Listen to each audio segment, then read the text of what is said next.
That's the man from New York. This is the guy that's from New York. What up, YouTube? What up, Rumble? It's your boy Gary Lamb, and Lady Lamb is with me. And we're going to go through this. Hopefully, they will let us monetize this.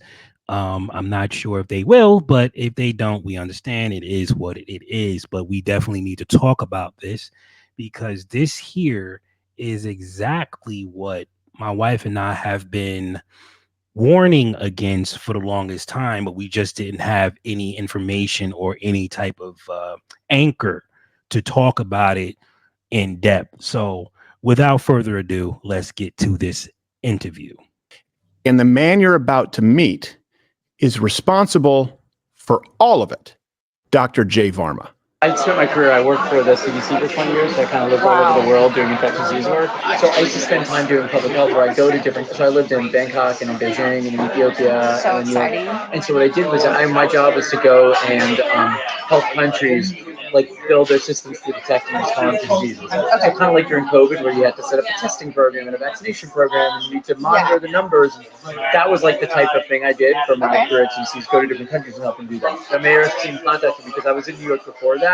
And they contacted me to come back. So I moved back from Ethiopia to New York to run the COVID response for the city. So I set up all the testing and vaccine program in the city. I actually was the one who convinced the mayor to make it a mandate. I was on TV for about a year and a half. So I was on the press conference every day for a year and a half, every morning at 10 o'clock. What? Yeah, with the mayor. I have to sit next to him and do this stuff. For COVID? Yeah, for COVID, yeah. I'm very Googleable, but I'm not like... Okay, I didn't Google you. Maybe I should have. You can Google me now. Okay, I'll do it. If that turns you on. If that turns That's what I read too. you on, ladies and gentlemen, when I say I can't stand weak men, this is what I'm talking about.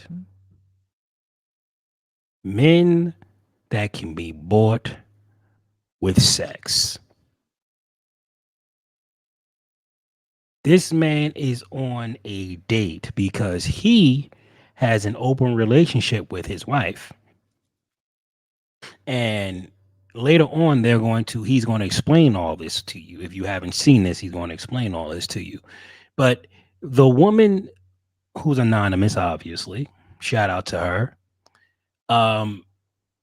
is pretty much baiting this guy into telling everything he wants to tell because he thinks is going to get him brownie points at the end of the night. Right? When we talk about weak men, we're talking about men like this who will sell his mother out for a cheeseburger.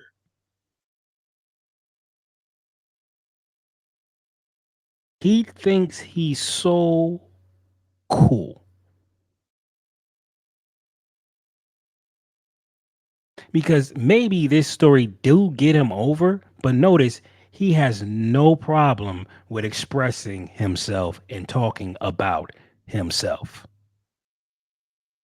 The man is literally telling everything about something that was supposed to be covert. This is what we're talking about with a fall guy, right? They pick a guy like this, knowing he's weak. If he decides to go out there and say something, because you need a fall guy, right? So they pick some ridiculously awkward dude who have some credentials in some area, who loves to talk about himself, love to express who he is, and he's so open about his open relationship and all this other stuff.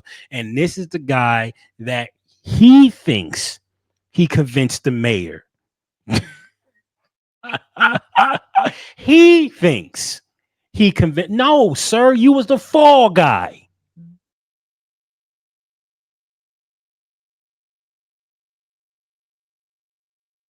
Now, there's more to Dr. Varma than mere medical tyranny here. It's a classic story of the rules for thee, but not for me, as we see with a lot of unelected bureaucrats. But this story is not one about hypocrisy. I want to be clear. Everyone's a hypocrite. It's not lost on me. This is a story about those in charge not fearing what it is that they demanded you fear in a way that altered your life. You were told to fear going to church.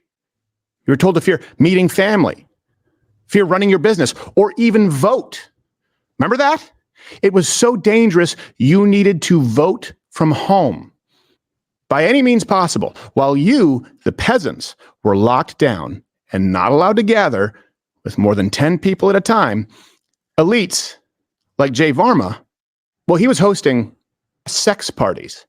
It's so funny. It's like because I did all this like deviant like sexual stuff while I was like like on TV and all this stuff. Yeah. And people are like, aren't you afraid? Aren't you embarrassed? And I was like, no, actually, I'm like really like I love being my authentic self. So I've had every type of range of everything. Okay. And I've been to a lot of like sex parties, lots of like fake parties and stuff like that. Okay, so what were the sex parties like during COVID? So that I did. So I never went to a like public type one. We actually had a like my wife and I like had one with our friends, like in August of like that first summer. Because all our friends were just like, well, it wasn't so much sex. They're just like, I need to get like this energy out of me and stuff like that. Yeah. So we rented a hotel. I did kind of sort of, kind of sneaky about it because hotels didn't want people gathering there. Because I was like running the entire from city. I like had a full like I had everybody get tested the right way. Told me where to get tested to show me the results. And it was fun. We all like took like Molly. And it was like there was like 8 or 9 of us, and 10 or 8 to 10 of us, somewhere in a room, and everybody had a blast because everybody was like so pent up because it had been like everybody was just like stuck together and stuff like that. Yeah, and sometimes it isn't so much about like some it's just something about like bodies being close to each other, like just being like naked with friends. During COVID, we just had private parties. So he's naked with friends. He's going to swing parties because he has to get out all this pimped up energy. What a stallion. He is talking about taking drugs, illicit drugs, to enhance his time out with his friends. You know what I was doing while he was out there having sex parties? I was losing my mind.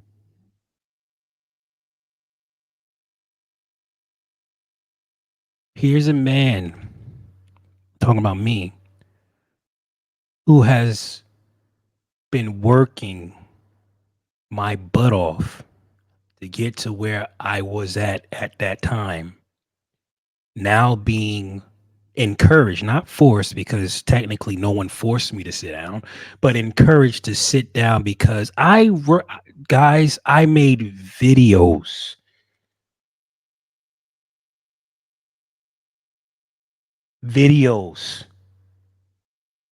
saying, doing my part.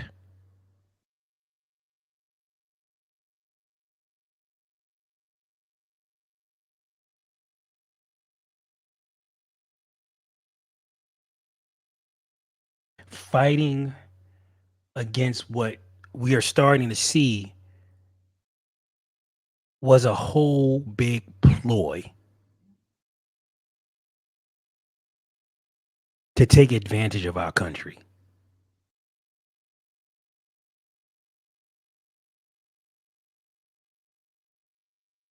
You see what's going on with Disney. You see the James O'Keefe. You notice that they're I think I read it in. I gotta go out and make sure I get all the information. But I think they came after him. But he got some vital information on how white men were the target to not hire at Disney. Basically doing the same thing, baiting these sexualized men. Ladies, these are the men right here. This guy here, want him and that other guy on James O'Keefe's video. Those are the men you need to be worried about. Those are the sex craved individuals that you need to be worrying about.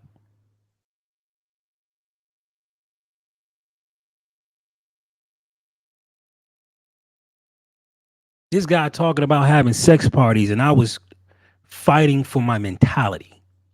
I remember in the middle of as you're talking about time,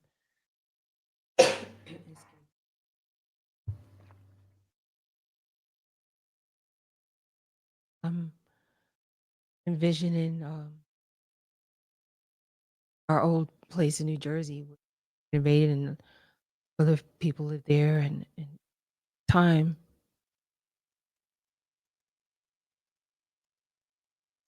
sitting in the kitchen play table, out of there into the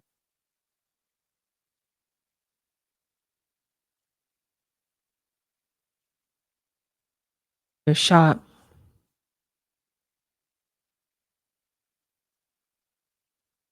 a shell.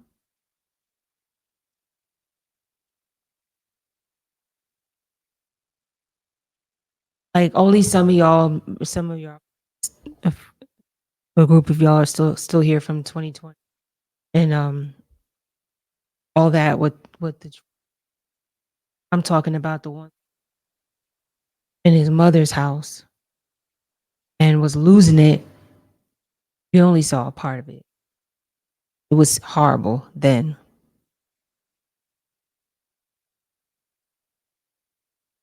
Out of there, way better than they were.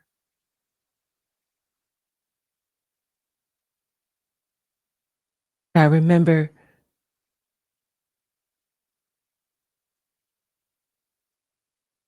that version of you, your own hell, and all you had was us play, and you would sit at the table, and you had what you needed at the time, good to your Mustang that you no longer have. But lo and behold, it didn't matter because that hood was a it was cathartic, it was therapeutic. The house smelled like chemicals. Everybody in the house, it was a three family. What is that smell? What is because and they were actually very dangerous, flammable chemicals. But it was just you needed that because the whole country was shut down. There's so many family members that are gone. And I remember when country opened back up and we went to this Trump train with the trucks on Route 46. Oh yeah. That's at the back in the time when we would just go live. Like even when we had just gotten here to Oklahoma 3 years ago, and we would just go in the car because we would just go live. And we went live to support, there was a patriot moment and we went live. And this woman was standing next to us. And I remember her saying, "Can I hug you?" Mm-hmm. And how she lived alone. She had been in the shutdown for so long. And she said that was her first event being in public.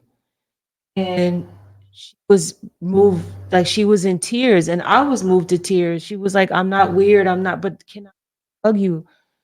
Um, because it's not normal, as this strange man is saying. That's as far as I'm going to verbally go, because how despicable. Touch bodies and whatever his deviant preference was. But I remember all of us having to leave the daycare that I was working at and talking to the families on virtual in the summer and saying, I don't know who's coming back to work. It was horrible for so many. Yeah. And the biggest thing was how unnatural it was for people to be isolated for so long. And this woman was asking, "Can I please hug you?" And I'm like, "Yeah, sure, you can hug us." Yeah. And she just was in tears. And she's like, "I haven't had anyone hold my hand or hug me in so long."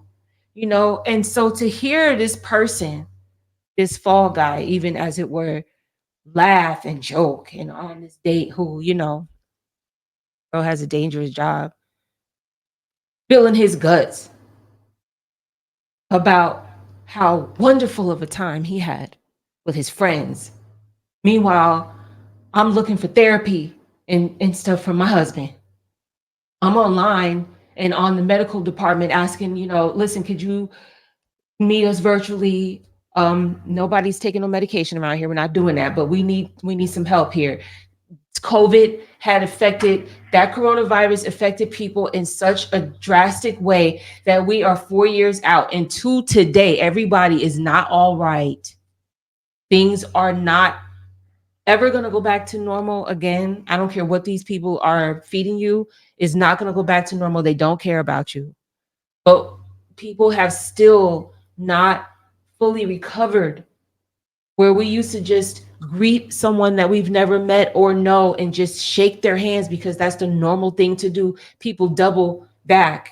You can tell naturally now, like, oh, hey, well, you know, whatever your preference, you don't have to shake.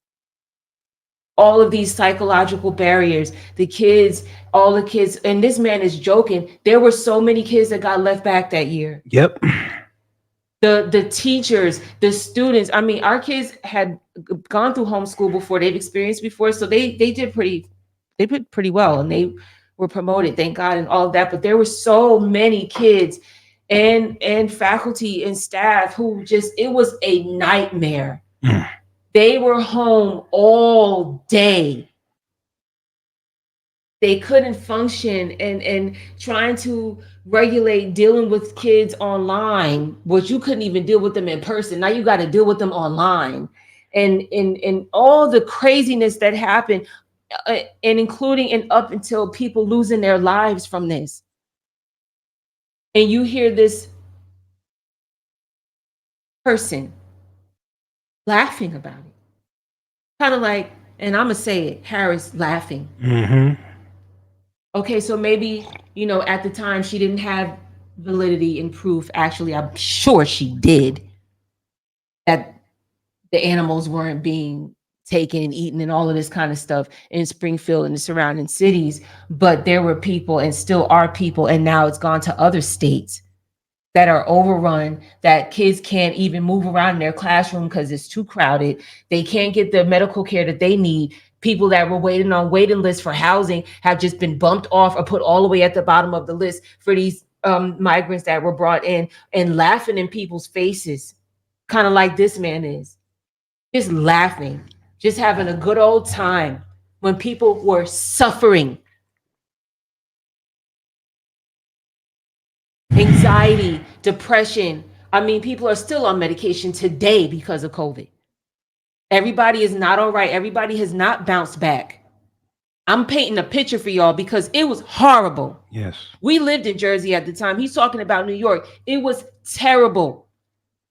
For a time, it was a curfew. I remember. Yep. We were on lockdown. Only one person was able to go outside. You couldn't come outside. When I went to the grocery store, my husband had me in gas mask. It was people. I mean, it was mayhem.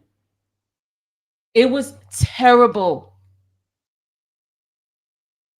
People having to figure out how to, you know, how they were gonna figure out their work schedules. When I was working at the daycare, and we're trying to, you know, the director at the time was trying to figure out incorporating the children. You imagine the kids are at daycare all day, so now they're at home, and I'm a mom, so I'm like, all right, well, you do what you got to do. Now you're gonna have to be with your child. It is what it is. But for those that had to work and they were able to work virtually, or, you know, and a lot of them, they didn't go back to their jobs. They just, you know, took stay at home work. Yeah. But so many people were working virtually. So now you have to figure out care.com, figure out how you're going to get, you know, childcare to be able to do your job at home, and have this child function when they went back to school with these masks on, and they're toddlers, and they're, you know, in pre-K, and they're in kindergarten, and they can't see anybody's face. You had to create the mask with the smile, so they get the clear one, so that you can see each other's faces, see a smile. It was nightmare. People, it was not normal to have kids separate from their classmates. You're in cubicles now in the classroom, and then you come back, and then you got to get this vaccine or your kid can't go to school. You better get this vaccine or you're going to lose your job. And this man's sitting up here laughing, having his Chardonnay. Ugh. I think COVID was good. Yeah, so it was just home in our home or other places. That was the one we did during COVID because in August 2020, all of our friends, because we have a lot of big group of friends and stuff who were all just play Poly World, everybody was just like pent up. And so I did like a whole like testing protocol for everybody. It was a relatively small. I mean, small as in like no, COVID test. It was like 10 to 12 people. Okay, so violate the draconian lockdowns that the rest of the population has to follow for a mass sex party once, shame on me. Violate your own draconian mandates again over a year later when your rules only allow for a max gathering of 50 people so that you can attend a drug-fueled underground dance party with 4 times that number of people. Shame on.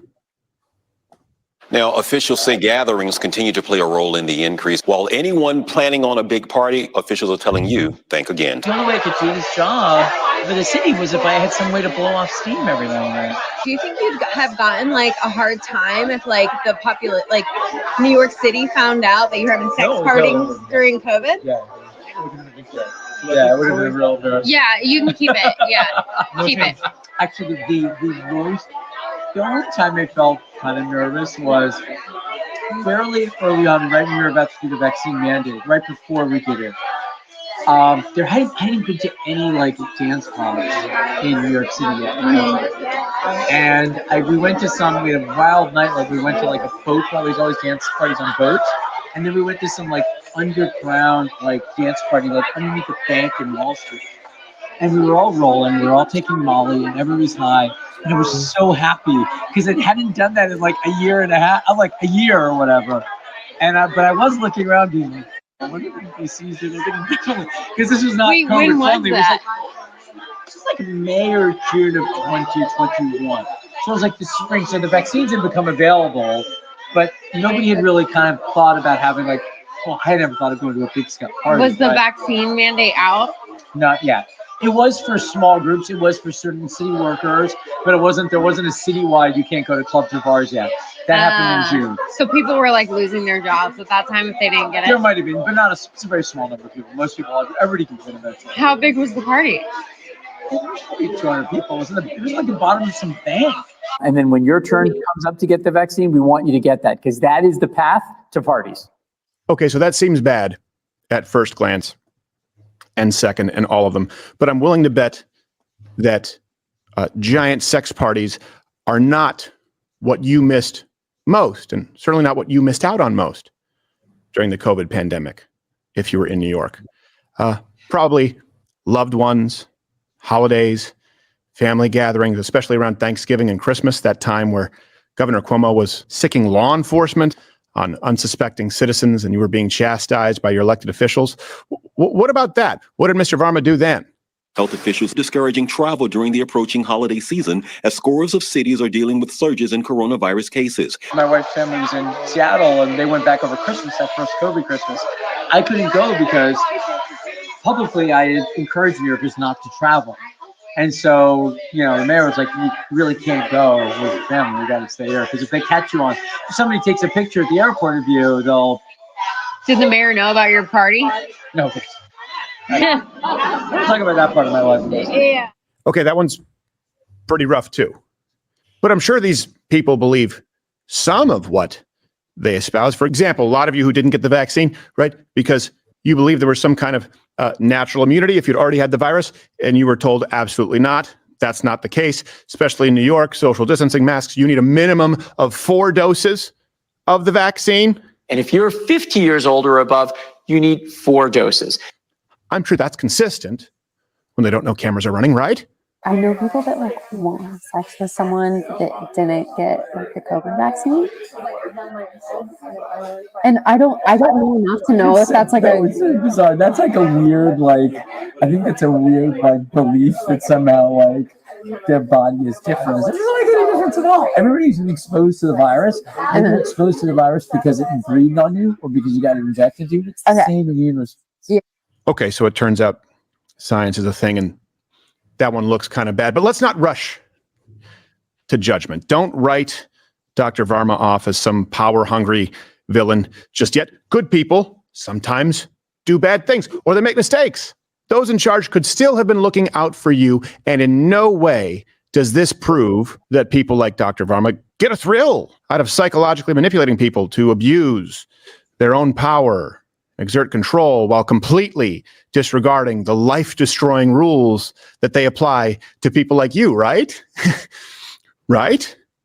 When it comes to the vaccine, I think people will believe it more if it's really consistently validated by healthcare professionals. Dr. Blasio. Yeah. So how did you convince him to do the mandate? Well, I had actually been talking to him about it since even before the vaccines were available.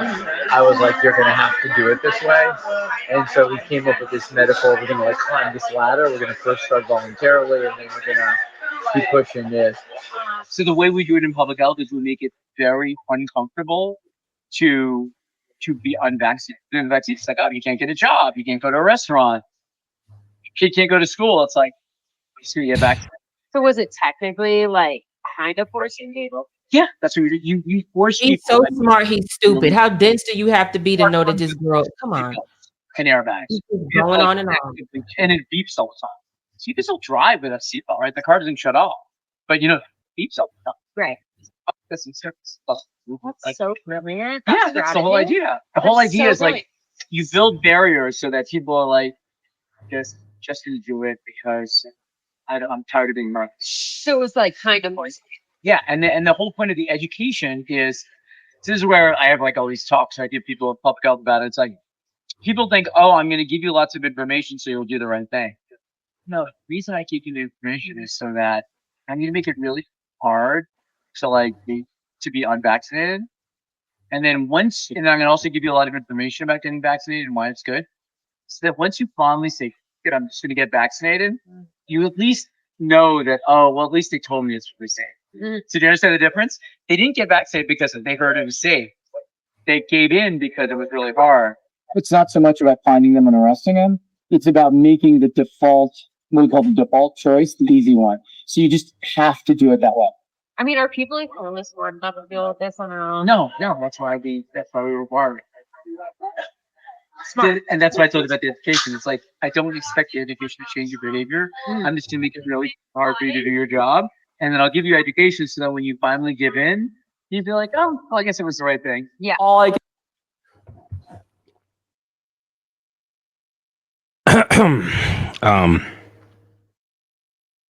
Yeah.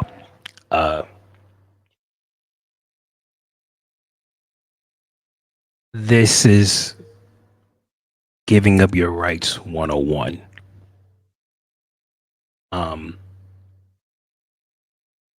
They make it so difficult for you to live amongst them that you might as well just give in. And this is what my wife and I have been fighting for so long, and why it was so difficult for me to deal with friends and family who treated me the same way. Because they was forcing me, or at least should I say, trying to encourage me to do it. And one of the former friends that I had kept saying, what's the big deal? And no matter how many times I told them, the big deal is I don't want to do it. And you're giving me an ultimatum based upon what you believe is right or wrong. When it comes down to people telling you what is right or wrong, we're not talking about just being allowed to be you. It was safeguard after safeguard after safeguard after safeguard, to the point where you have no other choice but to do it. And even then, I chose to walk away from the entire state. I decided I'd rather live where there's racist rednecks than in an environment that will force me to take an experimental drug so I can feed my family. Because at least in the racist redneck town, I can defend myself against such tyranny. I can't defend myself in New Jersey. I'm not allowed to. I'm not allowed to carry a weapon in New Jersey. I'm not even allowed to defend myself if somebody stole my wallet. I have to report it and just say, welp, that's that. Got to go back to motor vehicles, do that whole process all over again. Got to shut down all my credit cards, get new ones in the mail, and pray to God that I get it there in time before they actually start charging things up. All because they want to control the people. And this is how they do it. They make it so hard to do it the other way. Right? It's far harder to get a grant than it is to get a loan.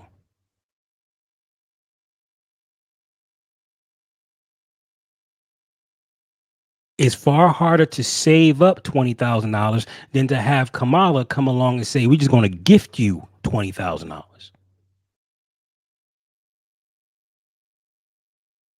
Because as long as we have you coming to us, we will always have your mind.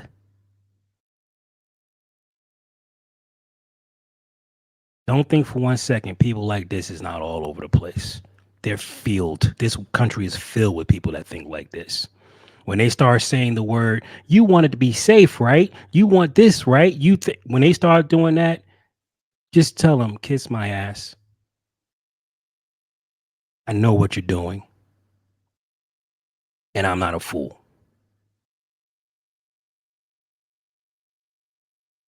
Because this right here, I would much rather deal with cartels than people like him.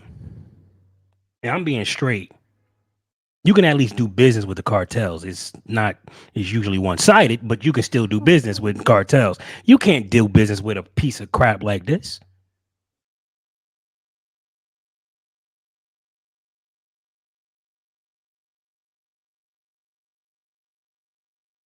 What did Malcolm X say about liberals? They're the most dangerous thing on the planet Earth because they will have you think that they're for you when they're not.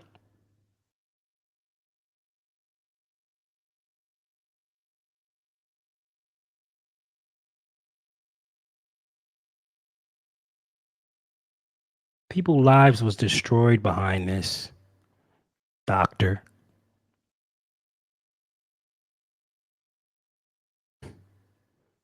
And now you're famous. And say to people is that this is not a conspiracy. This is like people working flat out, doing the best they possibly can. I think the important thing here is just, again, be led by the facts and the data. Oh, the COVID vaccine deniers? Yeah. Oh, they're not cases. I don't agree with them. Yeah, they're not cases. But the guys who are vaccinated are like right-wing nut cases. Yeah, I mean, but okay, what do we do with those people? That's why you have to have rules, because you can't convince them. You have to just pass laws that say you got to do this. So that's what we do in public health. There's nothing else we can do. So I can't always just do what the right thing to do is. I have to also make sure it's the right thing with the whole world of everybody in it. Yes, those nutcases for whom Varma made life exceedingly difficult. Interesting fact, one of those nutcases was NBA star Kyrie Irving. The team just announced that superstar point guard Kyrie Irving won't play or practice with the team until he's eligible under the local COVID-19 vaccination mandate. There's a basketball player named Kyrie Irving. Kyrie Irving, he refused to get vaccinated. But because he played for the team in Brooklyn, because the vaccine mandate that I passed, he was not allowed to play. So it became this huge national issue about why Kyrie Irving wasn't allowed to play basketball because he was refusing to get vaccinated. Like, this is a fun part of my life. So I got to be on. So the Wall Street Journal wrote a whole story about me being the one that blocked Kyrie Irving from playing basketball. I was not expecting, a mandate to be brought down in a way that it wasn't going to allow me to play at all. I just think he's passive on his ass because he's like trying to like. Oh, he won. Oh, okay. I'm not in a position to tell him how to dribble better or how to shoot better. Like, I can be a fan and I can say, "Oh, I'm shoot this," but I can be like, I can go coaching. Why This is is how he they turning around rationalize and it. saying that? Like, I'm not going to tell him he doesn't know how to dribble and then he knows it too much away. Don't tell me like how the science. There was no plan in place. There was no vision of like how it's going to work for our team, and I think that really impacted not just me but a lot of people. So, just had to sit in that hot seat for a little bit and deal with it, man. Life of a martyr, bro. If only Kyrie Irving was having underground sex parties as opposed to trying to make a living through his elected profession. But the same, by the way, can be said of trade workers, business owners, employees all across New York, and, by the way, the country. Again, for you, the COVID policies were devastating. The mayor admitting this morning the NYPD's social distancing enforcement efforts aren't working. A rough arrest of a young mother with her child in her hands. Life-altering. But for people in charge, like Varma, it was actually pretty easy. Well, I'll let him explain it to you. Oh, like, how did you not, like, go crazy during it? And I think the reason I didn't is because I felt like I had control. Yeah. It was getting done to you. It was like, I was the one, like, making the decisions about what happened. So, like, I didn't feel like I was lost control. And I think that's what really ends up freaking any of us out. Like, when your life is, like, all uncertainty, it's tough, right? And there it is. Control. People like Varma weren't scared because they were in control. You were scared because you had no control. It was all controlled for you.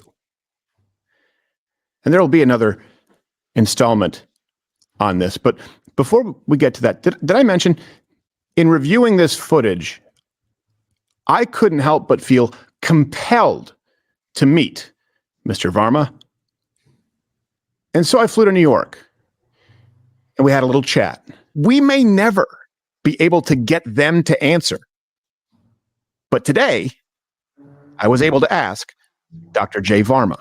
Oh my gosh! There you go. Wow. So he went ahead and pretty much sat down and talked to this guy.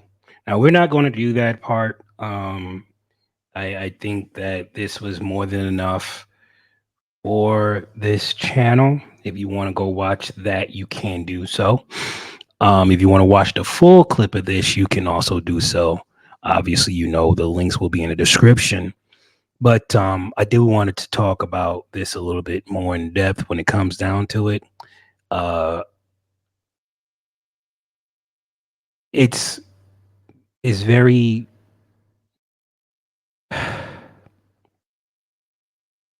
disheartening to know that we can't trust our government and we can't even trust our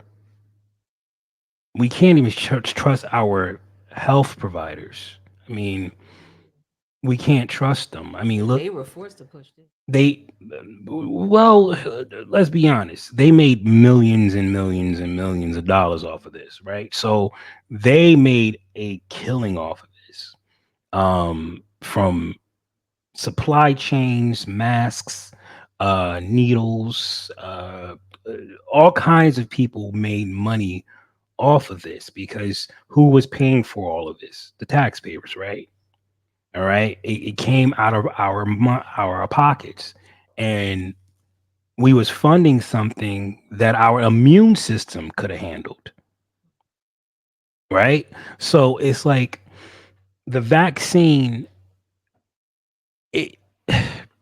Say what you want about the vaccine. I didn't need it. Okay. I didn't need it. And I'm sure there's many people out there, whether you got it or not, that was your choice. And that's fine. But when you hear how they did it, when you hear this person go around pretty much, what's the word? Bragging. He's bragging about it. And he's still in New York City. Now, I don't know how New York is going to handle this once the word get out that he did this. Right? Protective custody. I don't think he should be able to practice medicine anywhere in our country ever again. Ever again. Okay? He has to get the hell out. You're not welcome here. You know? Banishment, basically. Like he duped millions of people. He duped millions and millions of people. And he's bragging about it.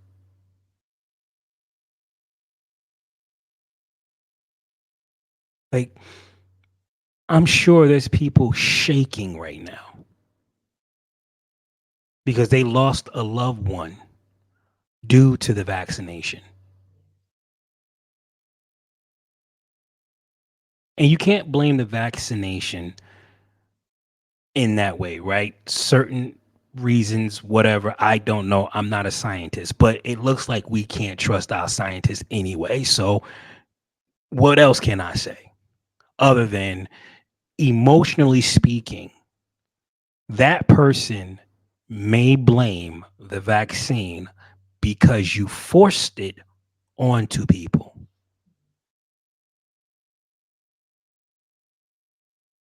I remember listening to this kookhead yelling and screaming, saying that they're snowflakes, they're snowflakes, they're snowflakes.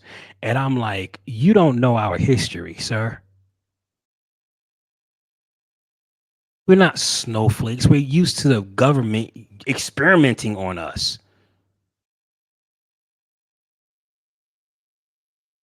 And this is not a black thing. This is a poverty and poor thing.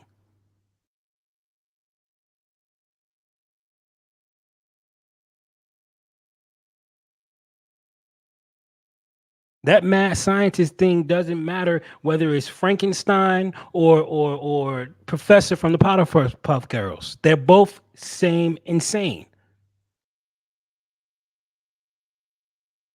They're willing to go over and beyond to test their theory,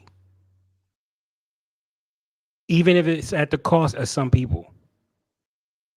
And I know their argument. Well, you got to break a couple of eggs if you want to make an omelet, right? I agree. But what happens when we're the ones cracking the eggs?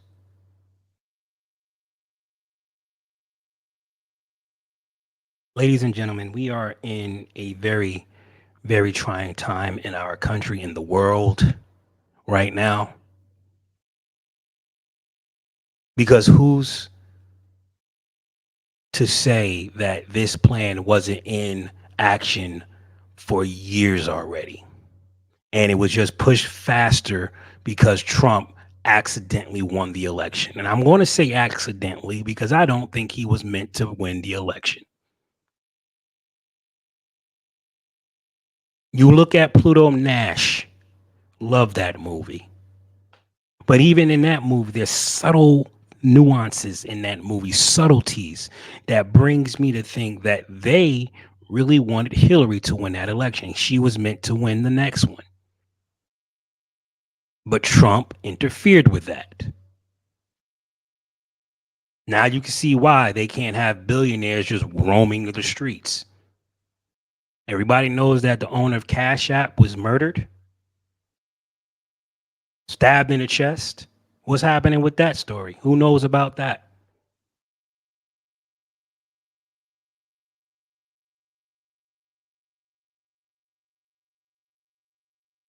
It seemed to me billionaires are on the hit list, depending on which way you move and which way you swing.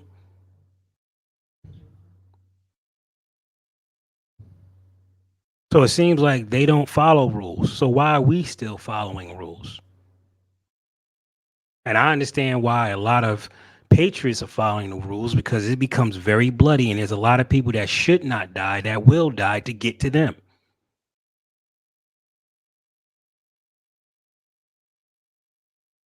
Because I'm pretty sure that there is a regime on the other side that knows exactly who to target.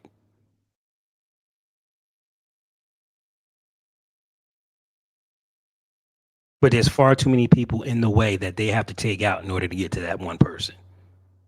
So the domino effect has to happen first. I don't know how it works. All I know is this right here was nauseating to me. The fact that this man goes around boasting about what he did, no remorse, boasting about it.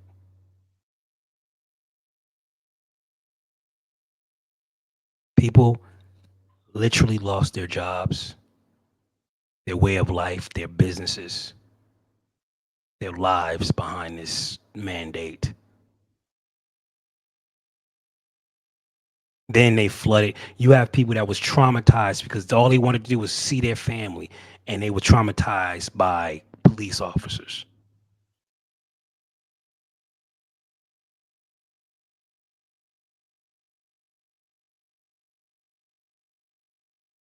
Virtual graduation.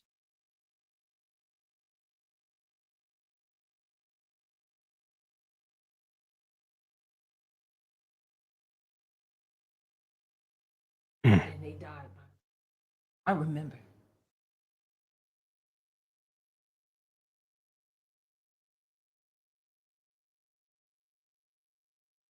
Yeah, I don't really know how to approach this from this point on because there's not really much you can say. I mean, it happened.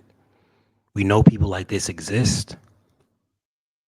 We know this is not the last time they will ever try this thing because history obviously repeats itself.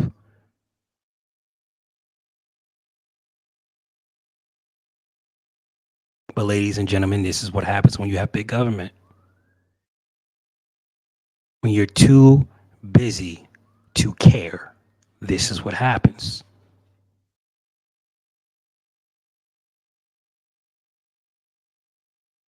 When you're too busy to take the time to listen to your fellow citizen, this is what happens.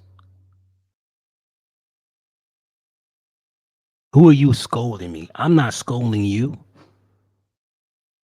This man is scolding you.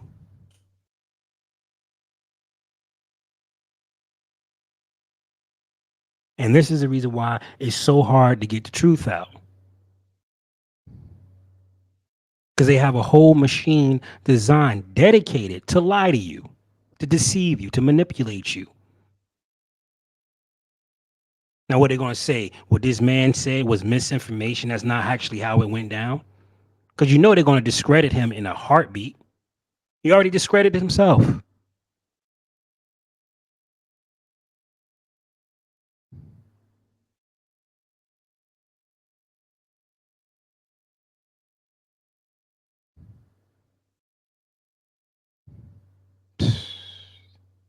Any last words? I don't usually do this, but quite fitting.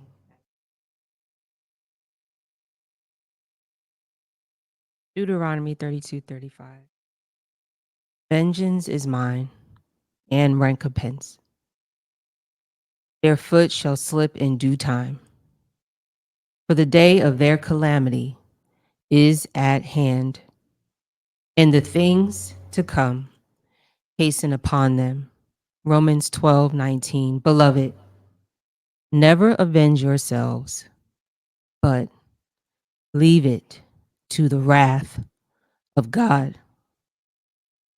For it is written, Vengeance is mine. I will repay, says the Lord.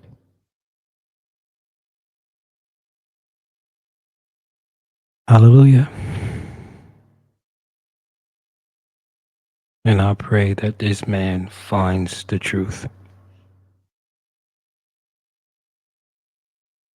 And thank you for everybody for listening. I know this might be difficult for a lot of you because this is a very emotional time for many Americans to unravel all this deception that was utilized by the very people we voted into office, people that we thought we can trust, people we thought we can depend on. So I know how frustrating and how hard that might be for you and every other American out there who was duped by this man and men like him. Yeah.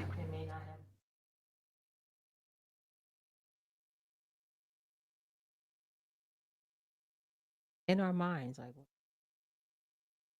Yeah. why? Yep.